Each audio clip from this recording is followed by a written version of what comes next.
नमस्कार, मैं हूं आशीष और आप देख रहे हैं आशीष कॉमर्स क्लासेस। मेरे प्रिय साथियों, हम लोग अपने वीडियोस में बात कर रहे थे मार्केटिंग प्रैक्टिस इन इंडिया की, यानी भारत में विपणन व्यवहार की। इस वीडियो में हम लोग समझेंगे कि अंतर्राष्ट्रीय मार्केट यानी इंटरनेशनल मार्केटिंग क्या होता है। इंटरनेशनल मार्केटिंग का बीकॉम में एक अलग से सब्जेक्ट भी है, तो वे विद्यार्थी भी इस वीडियो को देख सकते हैं। बढ़िया तरीके से इंट्रोडक्शन का वीडियो हो सकता है ये आप सभी के लिए। इंटरनेशनल मार्केटिंग में अलग से भी पढ़ाऊंगा आप सभी के, थोड़ा वेट करें। आप सभी को उसके वीडियोस भी आप सभी को बढ़िया तरीके से मिलेंगे, अच्छी तरीके से मिलेंगे। हम लोग इसमें बात करेंगे कि अंतर्राष्ट्रीय विपणन यानी इंटरनेशनल मार्केटिंग की मीनिंग, फिर समझेंगे परिभाषा, फिर समझेंगे विशेषताओं को और अंत में समझेंगे कि अंतर्राष्ट्रीय विपणन के क्षेत्र कौन कौन से हो सकते हैं, यानी दायरा क्या है अंतर्राष्ट्रीय विपणन का। सबसे पहले बात करेंगे अर्थ की, तो हमें समझना है यानी मीनिंग ऑफ इंटरनेशनल मार्केटिंग में कि दो या दो से अधिक देशों के मध्य तमाम तरह की कंपनियों के द्वारा किए जा रहे विपणन संबंधी कार्यों को अंतर्राष्ट्रीय विपणन कहा जाता है। यहाँ पे आप लोग समझेंगे कि दो देश हैं, मान लीजिए इंडिया और अमेरिका। जो भी इन दोनों देशों में कंपनियाँ हैं, इंडिया में कोई और कंपनी है, अमेरिका में कोई और कंपनी है, तो दोनों देशों की कंपनियों के द्वारा दोनों देशों में जो भी विपणन संबंधी यानी मार्केटिंग संबंधी क्रियाकलाप किए जाएंगे उसको हम लोग कहेंगे वह क्या है, इंटरनेशनल मार्केटिंग है। मार्केटिंग में हम लोगों ने प्रिंसिपल ऑफ मार्केटिंग की वीडियोस में हम लोगों ने जितने भी कॉन्सेप्ट पढ़े हैं वे सारे के सारे कॉन्सेप्ट इंटरनेशनल मार्केटिंग में इंक्लूड हो जाते हैं। बशर्ते एक विशेष बात हो जाती है कि यहाँ पर बीच में बॉर्डर आ जाता है, तो इसलिए इसको हम लोग इंटरनेशनल मार्केटिंग का नाम दे देते हैं। अब यहाँ पर आगे कहा गया है इसमें वे गतिविधियाँ शामिल हैं जिनके द्वारा वस्तुओं एवं सेवाओं का प्रवाह एक देश से दूसरे देश में होता है जहाँ उनकी आवश्यकता होती है। और यहाँ पर क्या होता है कि जो भी वस्तुएं और सेवाएं हैं एक देश से दूसरे देश में भेजी जाती हैं। आप लोगों ने देखा होगा कि बहुत सारे लैपटॉप्स, इलेक्ट्रॉनिक्स के और सामान, मोबाइल फ़ोन्स, ईयरफोन्स, ठीक है, चिप, माउस, कीबोर्ड, कपड़े, ये सारे की सारी चीज़ें बाहर से हमारे देश में आती हैं। चाइना से आती हैं, अमेरिका से आती हैं, जापान से आती हैं इलेक्ट्रॉनिक चीज़ें, और भारत से भी अनाज और भी जो वस्त्र होते हैं, सूती वस्त्र, भारत से बाहर जाते हैं। तो ये क्या है, एक तरीके से जो भी वस्तुएं और सेवाएं हैं वे सारी की सारी वस्तुएं और सेवाएं एक देश से दूसरे देश में जा रही हैं जहां इनकी आवश्यकता है मार्केटिंग के थ्रू। तो यहाँ पर इसको हम लोग कह सकते हैं कि यह क्या है, इंटरनेशनल मार्केटिंग है। आप लोग समझेंगे कि इंटरनेशनल मार्केटिंग और इंटरनेशनल ट्रेड दोनों में बहुत डिफरेंस होता है। अब दोनों के बीच के डिफरेंस को भी एग्जाम में पूछा सकता है, तो मैं आने वाले वीडियोस में दोनों के बीच के डिफरेंस को भी बता दूंगा। अब बात करते हैं परिभाषा की। टेर पस्ट्रा वर्न के अनुसार, यानी ये कहते हैं अकॉर्डिंग टू टेर पस्ट्रा वर्न कि देश की सीमाओं से बाहर किए गए विपणन को अंतर्राष्ट्रीय विपणन कहते हैं। बहुत ही आसान परिभाषा दी गई है इनके द्वारा, यानी जो भी विपणन है अगर वह देश की सीमा को लांघ जाता है यानी अलग देश में पहुंच जाता है, उसके क्रियाकलाप, उसकी गतिविधियां होती हैं एक देश की कंपनियों के द्वारा दूसरे देश की कंपनियों से या फिर दूसरे देश की जनता से, तो इसको हम लोग कहते हैं कि यह क्या है, अंतर्राष्ट्रीय विपणन यानी इंटरनेशनल मार्केटिंग है। अगला डेफिनेशन है हैस एवं केटियोरा के अनुसार, ये कहते हैं कि अंतर्राष्ट्रीय विपणन उन व्यापारिक गतिविधियों का निष्पादन है जिनके द्वारा वस्तुएं एवं सेवाएं प्रयोगकर्ताओं के पास प्रवाहित की जाती हैं।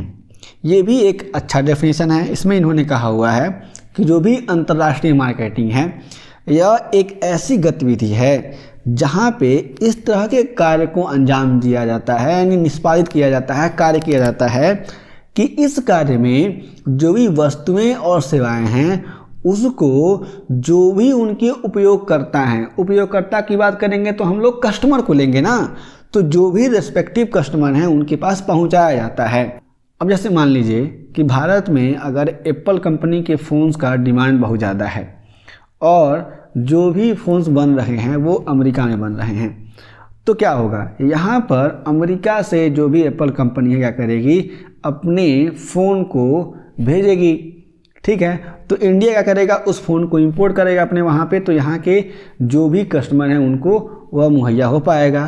तो इस तरीके से इसको हम लोग कहेंगे यह क्या है, एक अंतर्राष्ट्रीय मार्केटिंग गतिविधि है। ठीक है, इस कार्य का निष्पादन हो रहा है। अब बात करते हैं इसकी विशेषताओं की, यानी अंतर्राष्ट्रीय विपणन की विशेषताएं, यानी कैरेक्टरिस्टिक्स ऑफ इंटरनेशनल मार्केटिंग। कुछ बातें इसमें हैं, इसको समझ लेते हैं। पहला है राष्ट्रीय सीमाओं से बाहर विपणन, यानी marketing beyond national boundaries. Normal सी बात है कि अगर इंटरनेशनल मार्केटिंग होगी तो यहाँ पर एक देश से दूसरे देश में संबंध स्थापित होगा, तो यहाँ पर जो भी वस्तुएं हैं उन वस्तुओं को और सेवाओं को एक देश से दूसरे देश भेजा जाएगा। तो यहाँ पर जो भी राष्ट्रीय सीमाएं हैं उन सीमाओं से बाहर विपणन होगा, यह इसी को हम लोग तो कहते हैं इंटरनेशनल मार्केटिंग। दूसरा है एक बहुराष्ट्रीय प्रक्रिया, यानी मल्टीनेशनल प्रोसेस। यहाँ से हो सकता है कि एक देश की कंपनियाँ बहुत सारे देशों को अपने गुड्स या फिर अपनी सर्विसेज सप्लाई करती हूँ, तो यहाँ पर यह प्रोसेस मल्टीनेशनल भी हो जाता है। तीसरा है विपणन का अंग, यानी पार्ट ऑफ मार्केटिंग। यह मार्केटिंग का ही एक पार्ट है, इंटरनेशनल मार्केटिंग। चौथा है राष्ट्रीय विपणन की सभी गतिविधियाँ इसमें शामिल, यानी carrying out of all the activities of domestic marketing. मैंने आपसे पहले ही कहा था कि जितनी भी बातें डोमेस्टिक मार्केटिंग में होती हैं, जो मैंने आप सभी को प्रिंसिपल ऑफ मार्केटिंग सब्जेक्ट में पढ़ाया हुआ है, वे सारी की सारी गतिविधियां, सारे के सारे काम इसमें भी पाए जाते हैं। और पांचवा यानी अंतिम है समूचे व्यापार तंत्र का एक अंग, यानी part of overall business activities. जो भी इंटरनेशनल मार्केटिंग है या समूचे व्यापार का ही एक अंग है। तो यह बात आप लोग समझेंगे। अब बात करते हैं इसके क्षेत्र की, यानी अंतर्राष्ट्रीय विपणन का क्षेत्र, scope of international marketing.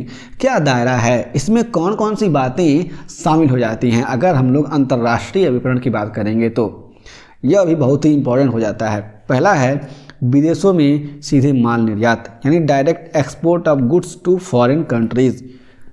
Normal सी बात है। दूसरा है विदेशों में सहायक कंपनियां खोलना, यानी ओपनिंग सब्सिडीज अब्रॉड। विदेश में बहुत सारी कंपनियां हैं, उनकी सहायक कंपनियां पाई जाती हैं हमारे देश में, जैसे रिलायंस हो गया, टाटा हो गया, तो इन सब की सब्सिडियरी कंपनीज हैं विदेशों में भी। तीसरा है विदेशी एजेंट नियुक्त करना, यानी अपॉइंटमेंट ऑफ फॉरेन एजेंट। कंपनियां अपने प्रोडक्ट को बेचने के लिए फॉरेन में एजेंट भी नियुक्त करती हैं।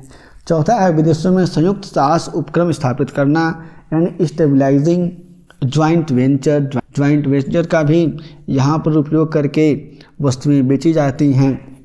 और पांचवा है परामर्श सेवाएं देना, यानी ऑफरिंग कंसल्टेंसी सर्विसेज। बहुत सारे चार्टर्ड अकाउंटेंट हैं, बहुत सारे डॉक्टर्स हैं, बहुत सारे एडवोकेट हैं जो विदेशों में भी अपनी सेवाएं देते हैं।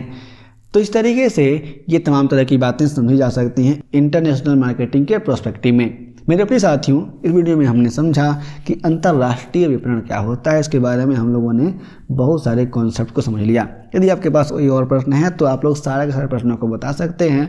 और मैं आप सभी को यहाँ बता देता हूँ कि हम लोग जब अंतर्राष्ट्रीय मार्केटिंग यानी इंटरनेशनल मार्केटिंग पढ़ेंगे तो उसमें हम लोग और भी बहुत सारे कॉन्सेप्ट को पढ़ेंगे, समझेंगे, जानेंगे बढ़िया तरीके से। हम लोग फिर से मिलेंगे एक नए वीडियो के साथ। तब तक के लिए जय हिंद।